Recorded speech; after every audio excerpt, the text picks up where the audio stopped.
You know, a lot of people ask me, Snug, why are you still a Halo fan? Why do you still check in on Halo? And I don't really fucking know, because the past decade for Halo has kind of sucked. I mean, there's been some positives, like the Master Chief Collection, for example. That was transformed into something that is probably one of the best FPS experiences on the market, hands down. But you also had, the restructuring of 343. You've had some other cool books and projects. You had Craig. I mean, that was pretty cool. I'm over here stroking my dick. I got lotion on my dick right now. I'm just stroking my shit. But being a Halo fan as a whole for a while has been like an eternal loop of getting kicked in the nuts. And when Halo Infinite came out, for that first year, it was as if like Francis Ngannou and Son Goku had a child. And that child grew up to be like really fucking jacked and strong. Like he's eating the sensu beans and stuff. And then he dedicates his whole entire life to punching and kicking you in the balls. I mean, for fuck's sakes, this is a game that I bought the goddamn promotional monster cans for, because I was so fucking hyped for what Halo Infinite was gonna be. But after a couple weeks, it was a game that I had uninstalled out of just pure disappointment, not just for the lack of content, but for the lack of professionalism. Because that's what we preach on this channel. We preach professionalism. But that being said, outside of a couple other titles I've been dabbling into, ladies and gentlemen, it is my pleasure, my absolute pleasure, after all the bullshit, Halo Infinite is back on the roster, ladies and gentlemen. It's back. Because truth be told, this game is way better now. It's got way better fucking content. The new 343 has done an incredible job. Destiny should be replaced by Halo Infinite. I'm not even memeing.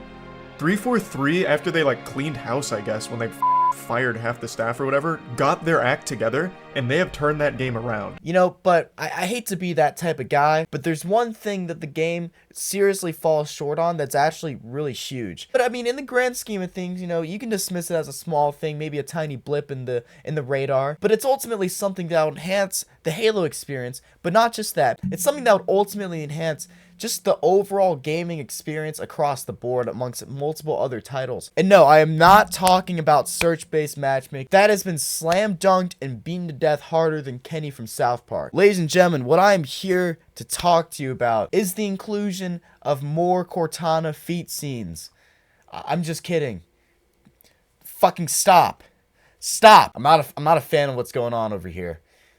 Okay, what I'm actually here to talk to you guys about is that Halo Infinite needs to improve the socialization within the game. Alright, so in the older Halo games, and I probably mentioned this in the video game menus video, but basically, before you load into a match, you have the pre-game lobby. This is where you meet the players. This is where everyone, gathers around in a circle and says their roses and thorns. But importantly, too, after the game ended, you're put into the post-game lobby. This is like the after party, you feel me? This was done with in-game socialization in mind. Considering that everyone was basically in voice chat, at the time of Halo Reach and so on, basically the post-game lobby was created to facilitate a connection between you and a player that you kind of clicked with in the game. In other words, the post-game lobby was created so that after the game, you're back with everyone else in the game, and basically, if you fuck with that person, you can send them a friend request, have some fun, have some custom games, smoke the good old Jolly Green, and talk about the cosmos. That nigga's fibbing! Ain't no way gas station weed's that bad!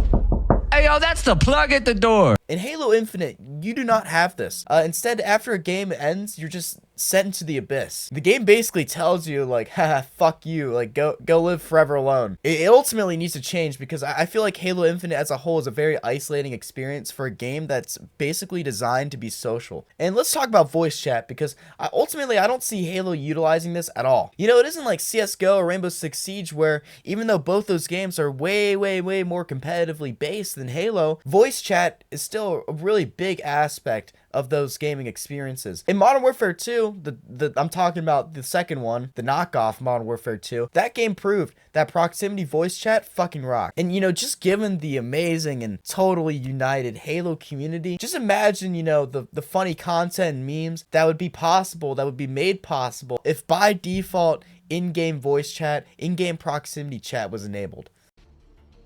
I'm hitting my DMT cart right now.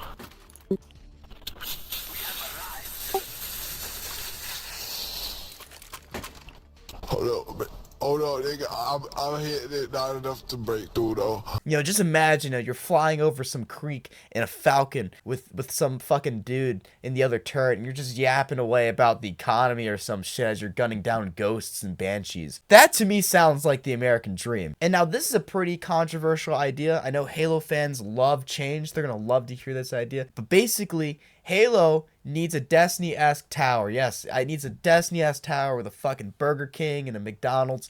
And, you know, this could be a place where players can show off their armor, show off their weapon skins, and engage in conversation. I mean, sure, you have the custom games browser to make friends and just meet random people, but it's very isolating because there's, like I said, there's no proximity voice chat enabled from the start. So, and I know the arguments against voice chat, as we've seen in the past, and as we will continue to see, voice chat does enable verbal abuse. You know, that is a problem. I'm not going to dance around that. But I also think, you know, having kids experience voice chat, you know, being called a squeaker, you know, I actually think, at least in my head, I mean, people think otherwise, you know, you're entitled to your own opinion, but I think that voice chat could actually be a valuable tool for standing up to bullies, because the confidence that you have when standing up to dickheads and chumps is based off of experience. And I think that, you know, having voice chat enabled for kids offers that experience because you're not physically confronting these people. You're just, you know, standing up for yourself verbally. You're instead, you know, when you're presented with people, you know, talking shit, you get to experience what it feels like to talk shit back. So my ultimate solution, enough rambling, my ultimate solution to improve socialization within Halo Infinite, to minimize the isolating experience that it can be, if I was president of 343, we would enable proximity voice chat, like I just said. That's just going to be enabled. We're going to bring back the pre and post game lobbies for these games because I think they're vitally important, you know, just for the overall communal feeling that it can promote for the game, you know, feeling just like less alone. And bring back file browser, that's for damn sure. And I would also issue government mandated girlfriends. I would issue Spartan girlfriends. But, you know, ultimately this video is just kind of just food for thought for the overall general conversation about video games and the role that they play in society. Because you look at a bunch of studies, isolation and loneliness is it's never really been higher before. So I think that video games can actually serve as a tool, you know, as an example, you know, I love to edge max and argue on Twitter all day. So by default, I'm behind my computer and I just need some sort of outlet to talk to people. No, but in all seriousness, like, this is what the older generation doesn't understand. They understand the premise of, you know, making friendships based on shared values, but they don't understand the overall powerful experience of a friendship being formed, you know, by playing video games with someone online. You know, just to add on to this, the video game experience doesn't have to just be a 24/7 solo sweat fest. It can be, and this is about to sound revolutionary for all those esports heads that hate having fun, but video games can be a resource of escapism for normal people like you and me that are maybe having a bad day, and video games can ultimately be a tool in this new age of humanity for having fun with people that you wouldn't otherwise normally meet. What do you think? Do you think I'm yapping about some crazy shit? Do you think Halo Infinite's totally fine in this regard? Do you think Halo Infinite should incorporate socialization, or should I just fuck off and get a job? This has been your boy Snug Bro. Have a fucking fantastic rest of your day, and I'll see you in the next video.